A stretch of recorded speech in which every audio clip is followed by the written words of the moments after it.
अध्यक्ष महोदय, मुझे माननीय मंत्री जी का जवाब मिल गया, ठीक है, पूरा प्रश्न लेकिन उस प्रश्न को मैं दोबारा से फिर भी कुछ पोर्शन को पढ़ना चाहता हूँ। पूछे पूरा। ये टाइम्स ऑफ इंडिया 10/7/24 का है। आप तो प्रश्न पूछे, प्रश्न पूछो। अखबार का नहीं, आपका प्रश्न इसमें पूछो। स्टेटमेंट है, आपका कह दिया मैंने कह दिया। आप बात सुनिए, जरा नियमों की जानकारी ले लो, उसके बाद में ऐतराज किया करो। आपका स्टेटमेंट है कि when contacted the state, the health minister Shri आप तो प्रश्न पूछे, गजेंद्र सिंह, माननीय सदस्य प्रश्न पूछो। अखबार का वाचन नहीं करना है, प्रश्न पूछो, पूरा प्रश्न पूछो। ये सब अखबार का नहीं है, अखबार नहीं पढ़ेंगे। मैं ये कह रहा हूं कि गजेंद्र सिंह जी ने ये स्टेटमेंट दिया कि अगर कोई प्रस्ताव मेरे पास आता है तो मैं निश्चित तौर पर उसको अविलंब जो है मंजूर करूंगा, ठीक है ना। अब सवाल ये आता है, सवाल पूछो। अब सवाल आता है तो ये सवाल पूछ रहा हूँ और क्या कर रहा हूँ। नहीं, आप तो अखबार पढ़ रहे हो ना, अखबार नहीं। अखबार क्या पढ़ रहा हूँ, मैं तो अखबार में स्टेटमेंट। माननीय सदस्य प्रश्न पूछा, मैं अगला प्रश्न पुकारूंगा, पूछो। मेरा आपसे निवेदन है, अगला प्रश्न नहीं पूछेंगे तो माननीय सदस्य कोई अधिकार नहीं है।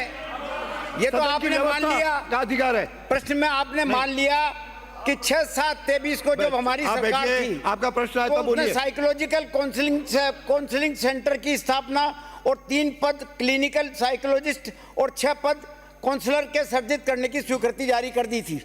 कब करी थी? 7वें महीने में, 23 के 7वें महीने में, ठीक है ना सर। तब से ये काम तब से चल रहा था। अब सवाल मेरा ये था कि कोटा से आपको प्रस्ताव प्राप्त हुआ, कोटा की प्रिंसिपल मेडिकल कॉलेज के ने आपको प्रस्ताव दिया कि साहब यहाँ पर 5 साइकोलॉजिस्ट की ज़रूरत है और 10 काउंसलर की ज़रूरत है, लेकिन उसके बाद कोई कार्रवाई उस पर नहीं हुई। सिर्फ एक साइकोलॉजिस्ट वहाँ पर भेजी गई और 3 जो है और 4 काउंसलर जो है जो वो भी संविदा पे लगाए गए, और जो एक साइकोलॉजिस्ट भेजी गई उसको भी आपने जबरन बुला लिया। अब सवाल ये आता है, मैं ये आपसे, और आपने अपने जवाब में ये कहा कि साहब इस काम को कौन कर रहा है, ये साइकोलॉजिस्ट के फैकल्टी का डॉक्टर, रेजिडेंट चिकित्सक, क्लिनिकल साइकोलॉजिस्ट के संपादित ये कर रहे हैं। तो ये तो डॉक्टर का काम तो दवाई देने का है। साइकोलॉजी, अरे ठहरो तो सर, सुनो तो सर यार, ये क्या करते हो आप? आप तो पूछो, ये क्या करते हो आप? अरे ये क्या करते हो मंत्री जी?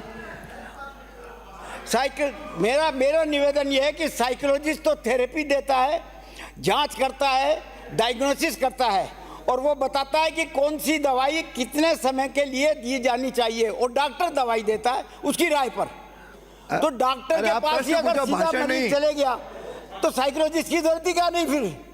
मेरा आपसे ये निवेदन है और कि आप, पहला प्रश्न तो यह है मेरा कि आप साइकोलॉजिस्ट की और काउंसलर्स की नियुक्ति करेंगे न करेंगे? आपके पास सारे प्रस्ताव आ चुके। दूसरा मेरा प्रश्न यह है कि चाहे सीकर हो, चाहे कोटा हो, चाहे जयपुर हो, सब जगह कोचिंग इंस्टीट्यूट्स है और सेंट्रल की गाइडलाइन है कि हर कोचिंग इंस्टीट्यूट में आपको, कोचिंग संस्थान में साइकोलॉजिस्ट और काउंसलिंग का होना अनिवार्य है। तो मैं आपको प्रश्न यह है मेरा, अरे बैठ जा प्रश्न पूछे, प्रश्न का उत्तर आएंगे ना माननीय मंत्री जी। ये मैं, अरे आपको किसने कहा? आप बैठिए। नो, मेरा रामकेश, मिस्टर शरण सिंह, ये बर्दाश्त नहीं होगा। आप बैठिए। उसके सरकार के मंत्री खड़े हो रहे हैं। मैं कहूंगा, आप नहीं कहोगे। नो अध्यक्ष जी, नो, बैठिए। आप बैठो, आप बैठो। जब वो काम मेरा पे, I don't know it. No, sir, कैसे खड़े होते हैं? नहीं चलेगा। कितना गंभीर विषय है, कोटा के अंदर बच्चे सुसाइड कर रहे हैं, कितना गंभीर विषय, और ये मजाक उड़ा रहे हैं। आप मजाक उड़ा रहे हो, नहीं रहे हो। जब जवाब दो आप, मंत्री जी जब सुन रहे हैं, जवाब देना चाहते हैं, आप जबरदस्ती। आपका बैठिए, आप प्रश्न हो गए। दूसरा आधा घंटा एक प्रश्न पढ़ोगे क्या? दूसरा प्रश्न मेरा, पहले उत्तर आने दो। मेरा दूसरा प्रश्न है, पहले उत्तर आने दो। आप भाषण कर रहे हो। मेरा दूसरा प्रश्न यह है, बैठिए। अरे बैठिए, अरे बैठिए। अरे इधर के लोग बैठे तो इधर खड़े होते हो। नो, मंत्री जी बोलो। अरे मंत्री जी सक्षम है उत्तर देने में। अध्यक्ष महोदय, जोधपुर, ठीक है, तुम्हारे लो।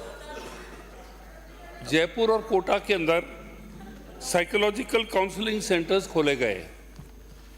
अभी कोटा के अंदर जो है ये कॉन्ट्रैक्चुअल बेसिस पर आउटसोर्सिंग चल रही है। ऑलरेडी हमारा स्टाफ है, ये मानते हैं कम है, इसलिए ये जो वहाँ पर जो है एजेंसी है इनोविजन, इन्होंने ऑलरेडी हायरिंग शुरू कर दी है अध्यक्ष महोदय, और शीघ्र ही जो भी कमियां हैं वो वहाँ पर पूर्ति कर दी जाएगी। इसके अलावा एनएचएम जो है वो 112 जो 105 ये साइकोलॉजिस्ट और 270 काउंसलर्स के लिए उनकी भी हरी झंडी आ गई है, तो ये भी हमारे स्टेट में आएंगे। इससे जो कोटा के अंदर जो वहाँ पर जो कमिट सुसाइड कर रहे हैं बच्चे, उसके ऊपर हमारा नियंत्रण रहेगा। इसके अलावा माननीय अध्यक्ष महोदय, माननीय सदस्य को बताना चाहूँगा, एक हमारा ये जो टेलीमानस हेल्पलाइन है जिसका नंबर 1889 है और 14416 है, ये बहुत ही इफेक्टिव रहा है। आप वहाँ पर इसको कोटा में या जयपुर में होने की जरूरत नहीं है, राजस्थान भी कोई भी बच्चे जो है जो स्टूडेंट्स है वो आपके 27,000 कॉल्स जो हैं 1.5 साल में यहाँ पर आए हुए हैं और उनको काउंसलिंग भी मिली है। इसके अलावा जो आपने गाइडलाइंस के बारे में बात करी थी, guidelines for regulation of coaching centres, ये एवरी इंस्टीट्यूट जो है कोचिंग सेंटर के अंदर जो है इनके अंदर काउंसलर होना अनिवार्य था, ये केंद्र सरकार की गाइडलाइंस थी। हमने हमारी गाइडलाइंस भी स्टेट ने भी जारी करी। इसका जो है ड्राफ्ट बिल पब्लिश हो गया है जुलाई 2024 में। 6 अगस्त को सुझाव मांगे गए स्टेक होल्डर से, कोचिंग सेंटर से। अब ये बिल जो है ये बिल्कुल तैयारी पे है to be presented in the house.